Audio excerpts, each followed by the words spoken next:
Hello everybody, so in this video we're going to focus on section 2, growth and struggle within Emancipation of Expressionism, and we are going to look at the choreographic content and the production features. It is so important that before you start, you understand what choreographic content encompasses. So just as a recap, you could look at movement content, structuring devices and form. So for example, looking at the different transitions within a piece and understanding where a section fits into an episodic structure. And you can also look at the choreographic devices. And it's really important that you know what features of production include. So just again, as a recap, this can include the staging and set, the lighting, props. You don't need to worry about props for this work because there are no props in E of E. Costume, the use of dancers, aural setting and dance for camera. But again, you do not need to worry about dance for camera because E of E was created as a stage performance.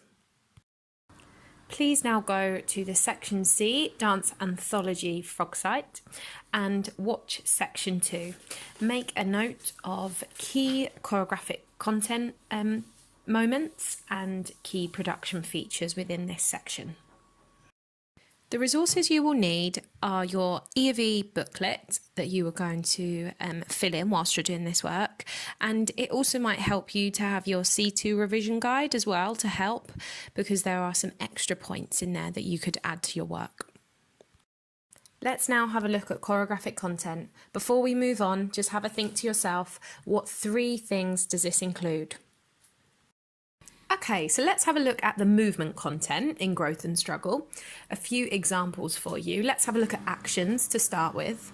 So the solo male performs strong direct crump movements, for example, stomps.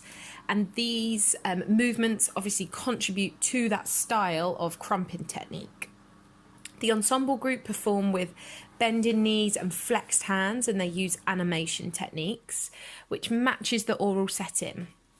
Kenrick calls this dwell style, which involves repetitive echoes seen in the movement and heard in the music. So Kenrick Sandy, one of his choreographic approaches is to use different signature motifs, which he names certain things. So he calls this the dwell style.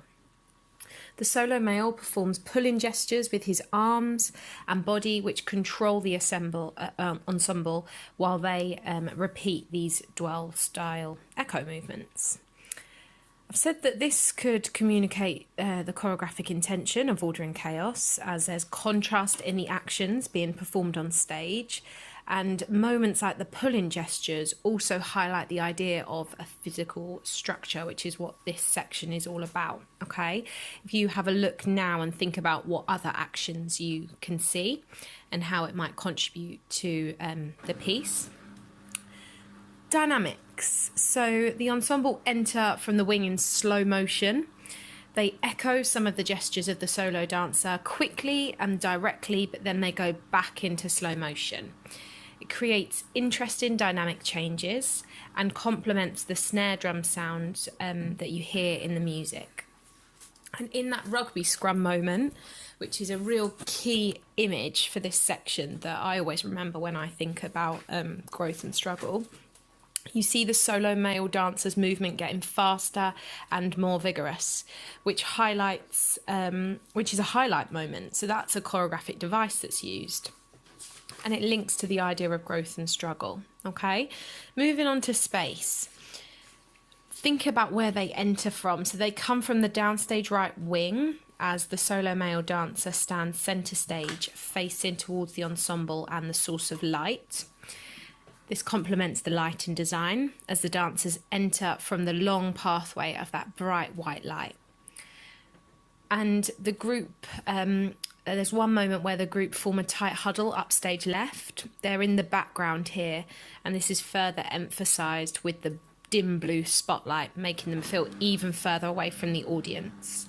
It shows this idea of foreground and background on the stage. Relationships, I've just got one here, being a key one that I think for this section, which is the contact work, the use of the rugby scrum. The ensemble support the man's legs and lower body so he can lean forwards with his body horizontal to the floor. It almost looks like he's going to fall over there. It's a really impressive image. This matches the aural setting, because at this moment there's a deep bass drum creating tension that is similar to a heartbeat.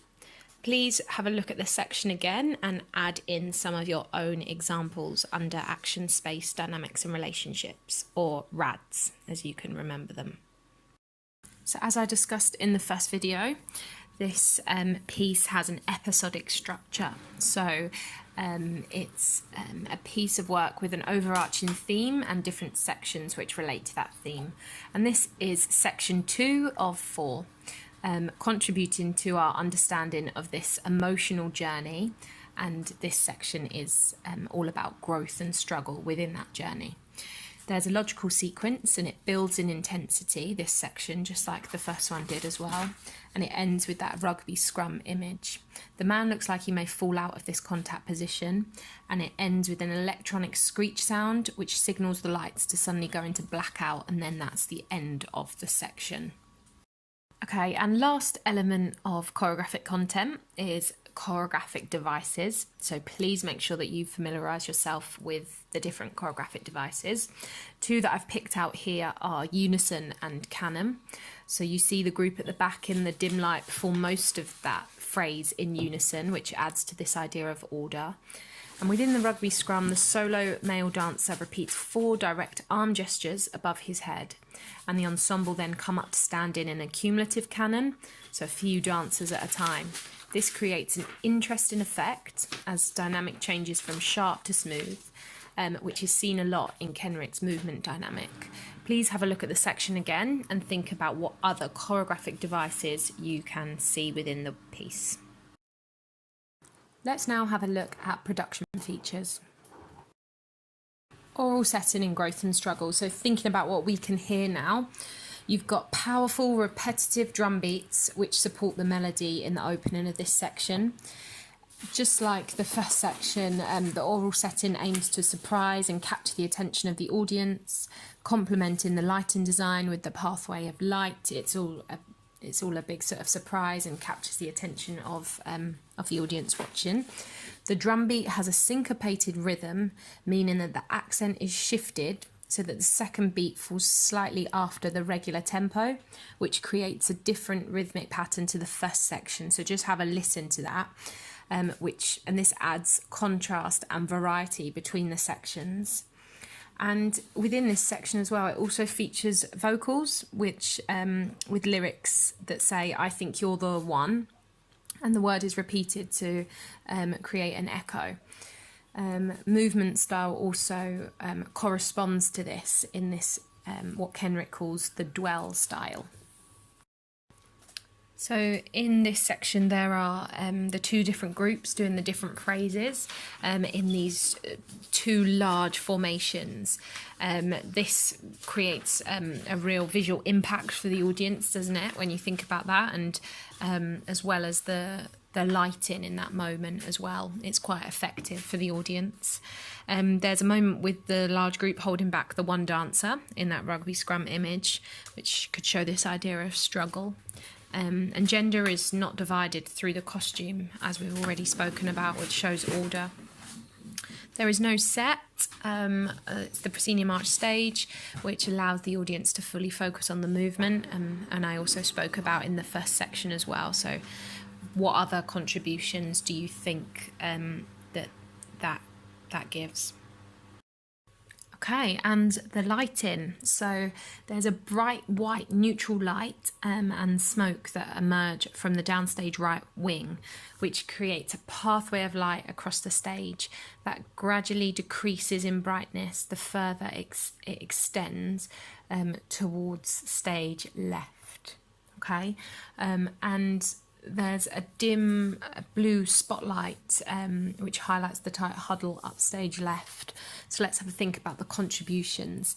So the light source appears to come from beyond the audience's range of vision, so I think it creates quite a mysterious atmosphere through doing that. What do you think? The smoke also adds to this, which fills the pathway of light, making it clouded and hazy.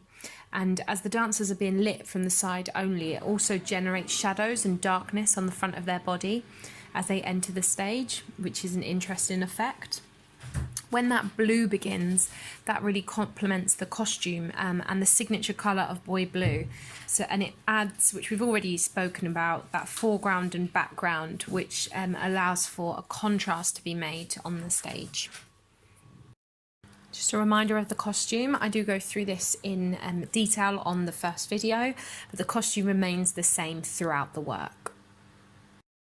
What else can you add? Please now go back over the section, watch it again, fill in your booklet, make sure that you've got as much down as possible, and please find your own examples. So I've obviously given you some of mine, but they won't necessarily be what stick, and you bring to this paper what you basically want, okay? So go back over it, please, watch it again, and do ask me if you've got any questions.